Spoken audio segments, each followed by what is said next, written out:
بسم الله الرحمن الرحیم. د الماني ژبې مینوالو قدرمنو دوستانو، هیله لرم چې جوړ روغ اوسئ. ژوند چارې مصروفیتونه مو په خیر وي.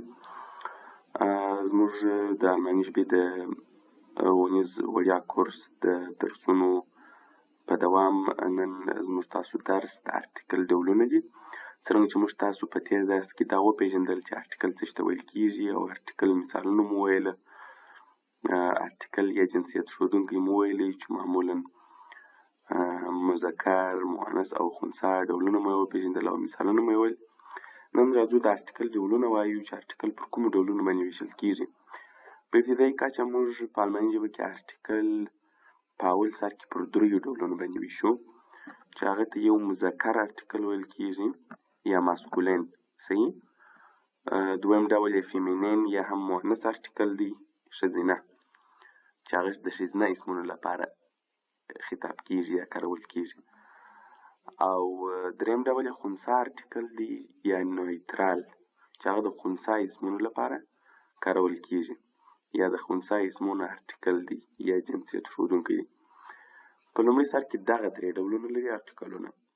په دوهم قدم کې بیا موږ ارټیکلونه پر دوه ډوله ویشو چې یو یې معلومدار ارټیکلونه دي چې دې ته بشتیمته ارټیکلونه ویل کېږي، او یې نامعلومه یا هم اون بشتیمته ارټیکلونه دي. راځو نور وضاحت ورکوو. موږ تاسو دا ویل دوستانو چې مذکر ارټیکل لکه دیر، مؤنث ارټیکل لکه دی او خنثی ارټیکل لکه دس. صحیح. دغه دیر، دی، دس دا معلومدار ارټیکلونه دي یا بشتیمته ارټیکلونه دي. لکه په انګلیسي کې چې موږ د لرو. صحیح. د بوک، د چیر، د ټیبل. په الماني کې بیا څنګه وایو؟ د بوک په الماني کې ویل کېږي دس بوخ. د چیر په الماني کې ویل کېږي دیر شټول. فرضاً د لمپ په الماني کې بیا دا ویل کېږي دی لامپه. صحیح. نو دا د انګلیسي مثال یو ځل بیا هم یادوري کوم، ځکه په دې خاطر کوم د دې لپاره چې تاسو لا هم ښه سربخلاصي، لا هم موضوع ښه درته واضح شي، ځکه اکثریت دوستان په انګلیسي باندې پوهېږي، نو ځکه زه ځینې وختونه د انګلیسي مثال ورکوم. اوس دا معلومدار ارټیکلونه شول، یعنې یو شی مشخص شو. که زه وایم چې دس بوخ یعنې دغه کتاب، که زه وایم چې دی تاشه یعنې دغه بسته، که زه وایم چې دیر کمپیوټر نو د دې معنا دا ده چې یعنې دغه کمپیوټر. صحیح. نامعلومه ډولونه بیا چې دي، دا لاندې بیا نامعلومه حالتونه دي. اوس دیر د مذکر اسم لپاره کارول کېږي، یعنی دیر چې دی هغه د مذکر اسم لپاره کوم ارټیکل دی؟ معلومدار ارټیکل دی. خو نامعلوم ارټیکل یې بیا عین دی. مثلا که زه وایم چې عین تپش، صحیح، نو د دې معنا دا ده چې یوه غالۍ. یا مثلا زه وایم چې عین من یو سړی. صحیح شو. که زه وایم چې دیر من یعنې دغه سړی، اما که زه وایم چې عین من یعنې یو سړی، نامعلوم حالت دی. صحیح دی. دا نامعلوم حالت دوستانو پر دوه ډوله دی. یو چې دی مثبت حالت دی، بل منفي حالت دی. عین من یو سړی، کاین من هیڅ سړی. په الماني ژبه کې نامعلوم حالت هم په خپل ځان کې د ارټیکل د دوه ډوله لري، چې یو پازیټیو حالت دی یعنې مثبت، یو نیګیټیو حالت دی یا نیګاتیو یا منفي حالت دی. پازیټیو همیشه په عین شول کېږي او نیګاتیو په کاین یعنې هیڅ. اوس مثلا زه وایم، تاسو ګورئ دلته دا موضوع لا هم واضح کېږي. رابطو اول به د معلومدار ارټیکل مثال ورکو، البته د مذکر ارټیکل مثال به ورکو، ماسکولین. مثلا من سړي ته ویل کېږي او دا یو مذکر اسم دی ځکه خو نه ارټیکل ډیر دی. که زه وایم چې ډیر من، د دې معنا دا ده چې د مین. صحیح شو. که زه وایم چې عین من، د دې معنا دا ده چې ام مین. او که زه وایم چې کاین من، د دې معنا دا ده چې نو مین، نو بډي، نو مین. صحیح شو. دیر من دغه سړی، عین من یو سړی، کاین من هیڅ سړی. دیر من معلومدار ارټیکل شو Einman نامعلوم ارتکل، کاینمن نامعلوم ارتکل. خو einman نامعلومه پازیتیو یا مثبت ارتکل او کاینمن نامعلومه نیگاتیو یا منفي ارتکل. په همدې شکل سره مؤنث مثالونه هم وکولای شو او نویترال یا خنثی مثالونه هم وکولای شو. لکه مثلا بسته چې دا یو مؤنث اسم دی، تاشه موږ بولو نه. دی تاشه یعنی د بیگ سیزو موږ وایو د بیگ یعنی دا بسته.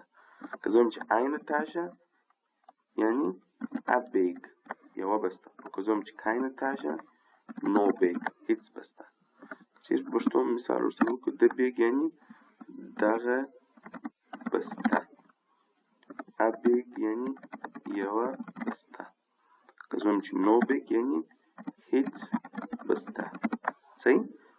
په دې شکل سره موږ تاسو دوستانو د ارتکلونو ډولونه پیژنو. زده کوئ هر ارتکل هغه که مذکر دی که مؤنث دی او که خنثی دی دغه درې حالته لري: معلومداره حالت، نامعلوم حالت. معلومداره یو ارتکل لري، نامعلومه یې دوه ارتکلونه چې یو مثبت دی یا منفي دی. صحیح؟ همدې شکل سره دوستانو موږ کولی شو چې نور مثالونه هم ورکړو. را به سو لنډې لنډې جملې به جوړې کړو. په جملو کې کیدای شي موضوع نوره هم تسته روښانه سي. مثلا اول به راشو د ماسکولین اړوند یو څو جملې به جوړې کړو یا د مذکر ارتکلونو اړوند. مثلا زه وایم der Tisch ist schön یعنی دغه میز ښایسته دی. der Tisch ist schön دغه میز ښایسته دی. میز ارتکل ډیر دی، دا مذکر نوم دی. که زه وایم چې ein Tisch ist schön یعنی یو میز ښایسته دی، نامعلومه شو یو میز ښایسته دی. او که زه وایم چې kein Tisch ist schön یعنی هیڅ میز ښایسته دی. د دې معنی دا ده چې هیڅ میز ښایسته نه دی. No table is beautiful. صحیح؟ راځو مؤنث ته. مؤنث مثال به وایو اول معلومداره، دوهم دوه د نامعلومه حالتونه. فرضاً زه وایم die Tasche ist schön یعنې دغه بسته ښایسته ده. صحیح؟ که زه وایم چې eine Tasche ist schön یعنې یوه بسته ښایسته ده. ګوره نامعلومه دی، یوه بسته ښایسته ده. دا نه ده معلومه چې کومه بسته، یوه بسته. او که زه وایم چې keine Tasche ist schön یعنې هیڅ بسته ښایسته نه ده. صحیح؟ بل مثلا زه وایم das Kind ist schön دغه ماشوم ښایسته دی. که زه وایم چې ein Kind ist schön یو ماشوم ښایسته دی. او که زه وایم چې kein Kind ist schön یعنې هیڅ ماشوم ښایسته نه دی. اوس دوستانو یو حالت ته مو فکر یي، بیرته جدول ته راځم. دلته تاسو به دا څنګه پیدوئ، څنګه به حافظې ته سپارئ په دې شکل د ارتکلونه: der die das der die das ein eine ein kein keine kein. صحیح؟ په دې شکل موږ د ارتکلونه پیدوو. اوس نو د دیر ارتکلونه د دیر نامعلوم ارتکلونه یعنې د مذکر حالت نامعلوم ارتکلونه د خنثی حالت د نامعلوم ارتکلونو سره یو رقم دي، یعنې مساوي دي، یو شان دي. خو د مؤنث حالت نامعلوم ارتکلونه لکه عین او کاینه یوازې او یوازې د یوې ای په توفیر چې هغه په تلفظ کې هم ډېر معلومداره ښکاره کېږي د دغه نورو دوو د مذکر او خنثی څخه فرق لري. صحیح؟ په دې شکل سره راځو دوستانو مخته، نور مخته ځو. دا د ارتکل بحث و چې موږ تاسو وکړئ. مثالونه مو یې وویله، ډولونه مو یې وویله، په جدول کې نسبتا واضح سوله یو څه. که بیا هم ځینې دوستان پوښتنه ولري د موضوع نه ورته واضح کولی شي چې موږ سره په شخصي واتساپ تماس ونیسي او خپل پوښتنې وکړي. او که امکانات یې وي کولی شي د موضوع د لا ښه روښانتیا لپاره په یوټیوب یا ګوګل کې سرچ ورکړي. پر دې باندې په پراخه اندازه ډېرې ویډیوګانې او کلیپونه شته، پراخه اندازه درسي توکي او مواد شته چې الله مرسته ورسره کولی شي چې ښه په موضوع آګاه سي او سر یې پخلا سي. دوستانو موږ تاسو چون د الماني ژبې د درسونو دغه لړۍ ورځ تر بلې مخته ځي، نو اړتیا پیدا کېږي چې یو اساسي بحث دلته مطرح کړو په الماني ژبه کې چې هغه د الماني ژبې په اصطلاح هغه پراخوالی لا هم ډېر تضمینوي، یا د پراخوالي په هکله لا هم ډېر په اصطلاح بحث کېدلی سي. هغه دا مسله ده چې په الماني ژبه کې همیشه خبرې پر دوه ډوله کېږي، چې یو محترمانه دي او بل غیر محترمانه دي. دوستانو الماني ژبه داسې یو ژبه ده چې په هغه کې خبرې، اترې، نوشته، لیکنه دا ټوله پر دوه ډوله کېږي. یو یې فارمل دی یا محترمانه شکل دی، یو یې غیر محترمانه شکل دی چې دا دواړه کاملا استعمال، په هغه کې د فاعل استعمال، په هغه کې د فعل لیکل، په هغه کې د جملې ډول کاملا یو د بل څخه فرق کوي. همدا لامل دی چې موږ باید دواړه حالتونه ډېر زده کړو، ځکه محترمانه حالت معمولا په محترمانه ځایونو کې کارول کېږي، په رسمي مجالسو، دفاترو، غونډو او داسې نورو حالاتو کې. او غیر محترمانه معمولا مثلا په یو کورنۍ کې د ملګرو ترمنځ، د همنشینو ترمنځ، چې معمولا د غیر محترمانه استعمال پر ډېر دی. ولې محترمانه هم خپل ځان لپاره استعمال ساحه لري او زده کړه د دواړو دا مهمه ده.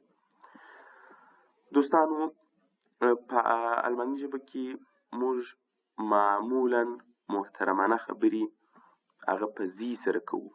یعنی محترمانه چې کله موږ وایو هغه ته د زی خطاب کېږي، او غیر محترمانه ته د دو خطاب کېږي. کله چې موږ وایو چې موږ غیر محترمانه خبرې کوو، یعنی موږ په دو سره خبرې کوو. او کله چې موږ وایو چې موږ محترمانه خبرې کوو، نو د معنا دا ده چې موږ په زی سره خبرې کوو. دا چې زی چې شته او دو چې شته دا هم وروسته وایو. ښه، مخکې له دې چې دو او زی ته راسو، را به سم یو ځل به تاسو ته په الماني ژبه کې فاعلي ضمیرونه در وښیم چې فاعلي ضمیرونه په الماني ژبه کې کم کم دي. هغه چې په فاعل کې استعمال لري په فاعل کې راځي. هغه لکه ایش یعنی زه، صحیح دوستانو. آی لکه په انګلیسي کې آی ورته وایي. دو یعنی ته، ایر یعنی دی، هی، زی یعنی دا یا شی چې موږ په انګلیسي کې ورته وایو. دا کوچنی زی دی، صحیح. بل اس دی، اس یعنی دغه اټ چې په انګلیسي کې اټ ورته ویل کېږي. بل ویر یعنی موږ لکه په انګلیسي کې چې وی ورته ویل کېږي. او بل هم ایر دی، ایر دا تاسو ته ویل کېږي په جمع حالت کې، صحیح، چې نفر ډېر وي، له یوه څخه زیات وي، دوه، درې، څلور، همداسې نور نه. په جمع حالت کې چې ته مخاطب ته خطاب کوې تاسو، نو ته کولی شې چې ایر ورته کار کړې. بله دوستانو غټه زی ده او بله کوچنی زی ده. دا غټه زی دا دوستانو دا هم تاسو ته ویل کېږي، خو په محترمانه حالت کې. یعنی که نفر یو وي او که د یوه څخه ډېر وي، جمع وي، که مفرد وي که جمع وي، د دواړو لپاره په محترمانه حالت کې موږ کولی شو چې زی کار کړو، یوازې په محترمانه حالت کې. او دا بله کوچني زی چې د دوستانو چې ما په دغسې بنفش کلر یا رنګ سره ښودلې ده، دا زی چې بیا ده دا دوی ته ویل کېږي، یا هم موږ په انګلیسي کې دی کاروو، نو دا دوی ته ویل کېږي، یا د دوی د ضمیر لپاره دغه زی کارول کېږي چې دا معمولا په کوچني حروف سره لیکل کېږي. اوس دغه بحث دلته مطرح دی چې موږ په الماني ژبه کې دلته د درو زی سره مخ شولو. یوه دا زی دی چې ما په زرغونه رنګ سره هایلایټ کړې ده، بل دغه چې په ژیړ رنګ سره، او بل دغه چې په نسبتا شیشایي رنګ سره مې هایلایټ کړې ده. د دې درو فرق څه دی؟ یوه زی چې ده صحیح هغه دې ته ویل کېږي، لکه موږ په انګلیسي کې شي وایو. بله زی چې ده محترمانه کارول کېږي، خو د مخاطب لپاره، یعنی هم جمع او هم مفرد د دواړو لپاره کارول کېږي. او دا درېیمه زی چې بیا دغه د دوی لپاره کارول کېږي. دا چې بیا تاسو دا درې سره په جمله کې څنګه سره تفکیک کوي، په جملو کې البته دا څنګه سره تفکیک کوي دا په جملو کې معلومیږي. او په جملو کې تاسو چې کله جملې ته وګورئ، د جملې ژباړې ته وګورئ، په ډېره اسانۍ سره کولی شئ چې دا تاسو تفکیک کوي.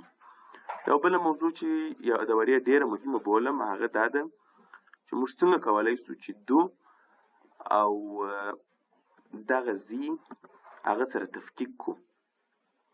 ځکه دلته موږ د مخاطب حالت لپاره موږ د دوو انتخابو سره مخ شو، چې یو غټه زی ده او بله هم دو دی. صحیح شو دوستانو؟ اوس دو چې دی دو یوازې مفرد ته کارول کېږي، مخاطب مفرد ته، خو په غیر محترمانه شکل کې، په غیر محترمانه حالت کې. که زه وایم چې دو بیست احمد، ته احمد یې، صحیح شو؟ دا یو غیر محترمانه حالت دی او یوازې احمد یو نفر دی. اما زی همیشه په محترمانه حالت کې کارول کیږي. دا غټه زی چې ما په ژړ رنګ سره هایلایټ کړې ده، ولې هم د جمع حالت لپاره او هم د مفرد حالت لپاره کارول کیږي. محترمانه حالت هم مفرد کولی شي کار کو، هم جمع. مثلا زه ویلی سم چې زی زند احمد، تاسو احمد یاست. صحیح شو؟ او که چیرې نفر ډیر وي هم کولی سم، مخاطب وي نفر ډیر هم کولی سم چې دغه زی ورته کار کړم. زی زند احمد und محمود، تاسو احمد او محمود یاست. صحیح؟ په دې شکل سره دوستانو نو دو او دا غټه زی په دې شکل سره تفکیک کیږي. او بل دغه ایر دی دا یوازې د جمع حالت لپاره کارول کیږي، دا بیا د مفرد حالت لپاره نه کارول کیږي په مخاطب حالت کې. صحیح دوستانو؟ نو دا په الماني ژبه کې دوستانو موږ د خبرې پر دغه دوو طریقو سره کولی شو چې یو محترمانه حالت دی او بل غیر محترمانه حالت دی. محترمانه حالت کې موږ همیشه په دو سره خبرې کوو او په غیر محترمانه حالت کې همیشه، البته په په محترمانه حالت کې همیشه په زی سره خبرې کوو او په غیر محترمانه حالت کې همیشه په دو سره خبرې کوو.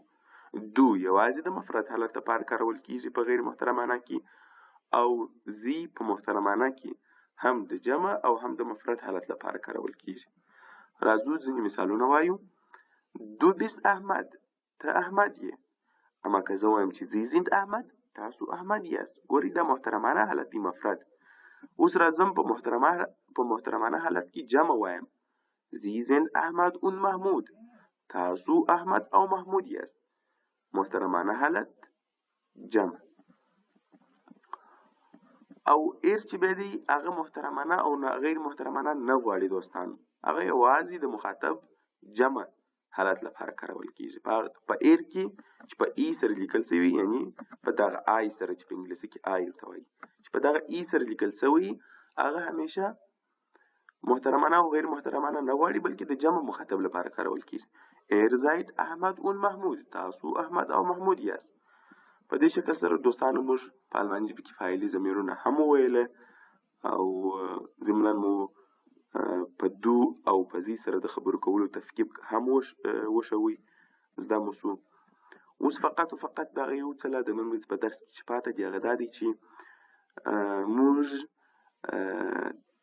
ځینې to be فعلونه چې په انګلیسي کې to be ورته وایي سي، دا په الماني ژبه کې وایو چې هغه مثلا زه یم، د ایش سره همیشه بین کارول کیږي. صحیح؟ د ایش سره همیشه بین کارول کیږي. ایش بین یعنی زه یم. صحیح؟ د دو سره چیش کارول کیږي؟ ګوري دوستانو تاسو ګورئ، ایش بین یعنی زه یم. صحیح شو؟ دا بین چې دی دا to be فعل دی په اصطلاح. دو بیست ته یې، د دو سره همیشه بیست کارول کیږي. د ایر سره ایر یعنی دی، هی په دا ای سره، البته په الماني کې خو نو ای ورته وایي. ایر است دی. د ایر سره است کارول کیږي، د زی سره است کارول کیږي. البته دغه زی چې په انګلیسي کې موږ شي ورته وایو، زی است دا د او اس یا اټ د ده سره هم است کارول کیږي. اټ از، ګوره هی از، شي از، اټ از. صحیح؟ بل راځو ویر ته موږ، ویر سره زند کارول کیږي، موږ یو. صحیح؟ ایر تاسو جمع، مخاطب جمع، د ده سره زاید کارول کیږي. ایر زاید، تاسو یاست. او پاتې شو محترمانه زی یا غټه زی، د دې سره همیشه زند کارول کیږي. او غایب زی یا په انګلیسي کې چې دی ورته ویل کیږي، د دې سره هم همیشه زند کارول کیږي. زی زند دوی دی، they are. See؟ نو په دې شکل سره دوستانو موږ تاسو وکولای شولای چې